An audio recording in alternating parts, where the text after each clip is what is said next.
Now, of course, Democrats never let truth get in the way of a great political lie and narrative. Now, all of a sudden, after years of tantrums and rip speeches, they're very concerned with decorum in the House of Representatives, and they're very angry tonight at Congresswoman Marjorie Taylor Greene, one MSDNC host whining that she breached decorum and will face no consequences for it.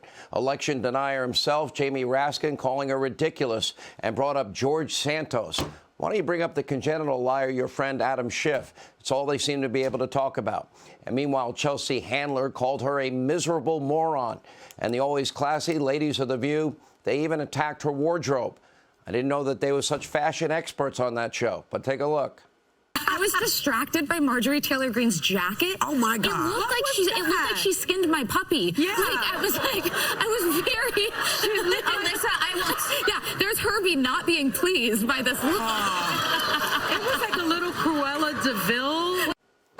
I could see it now. The fashion collections of joyless Behar. Anyway, here to respond, Georgia Congresswoman Marjorie Taylor Greene is with us. Yeah, I personally loved every moment of it. And I'll tell you why. Because every 2 and 4 years, and they did it in this last election, Democrats lie and say that Republicans want dirty air and water.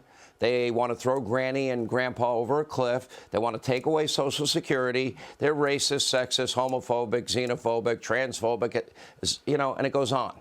So, the Republicans in unison, and you were pretty loud, you had a seat in the back saying, not true. What did you think of Joe Biden engaging that? Well, I thought it was pretty impressive that the president would enter the people's house and try to lie to the American people about the economy, the border, and even ignore the fact that he allowed the Chinese spy balloon to spy on America. But when he continued the lie, accusing Republicans of preparing to cut Social Security and Medicare, we couldn't take it. So I, along with my colleagues, were calling him out. I think I was just the loudest one because I stood up and screamed liar. And the reason why I did that, Sean, is because they have used my image and my name as leading the effort in that, when we have not had one single meeting in the GOP conference talking about cutting Social Security and Medicare. Joe Biden is a liar. I represent the American people, and I was honored to be able to call him the liar that he is in the people's house and not allow him to get away with it. Do you have any reaction to the fashion experts, the fashion icons on The View?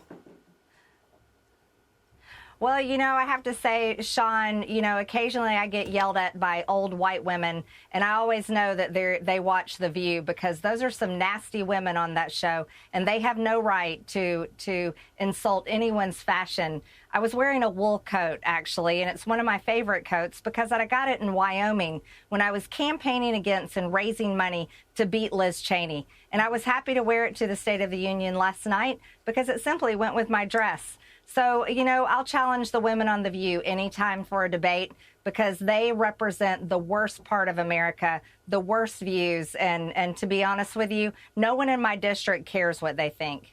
I would imagine that to be true. You were in the hearings today, and you may have had the best line of the day in the hearing. You were talking to the former the site integrity head, Yoel Roth, and you said, quote, "You permanently banned my Twitter account, but you allowed child porn all over Twitter."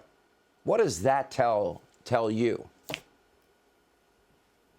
Well, I think Americans should be extremely concerned about that. Hunter Biden's laptop from hell is exactly what we're investigating on the Oversight Committee, thanks to Jamie Comer and many other of my Republican colleagues and Jim Jordan as well.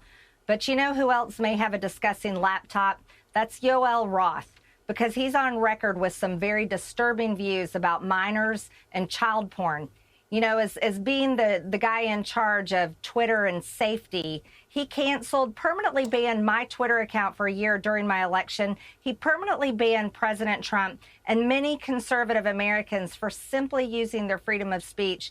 But he allowed child porn to proliferate on Twitter to the point where a mother and her son had to file a lawsuit to get child porn about him and another minor taken off of Twitter.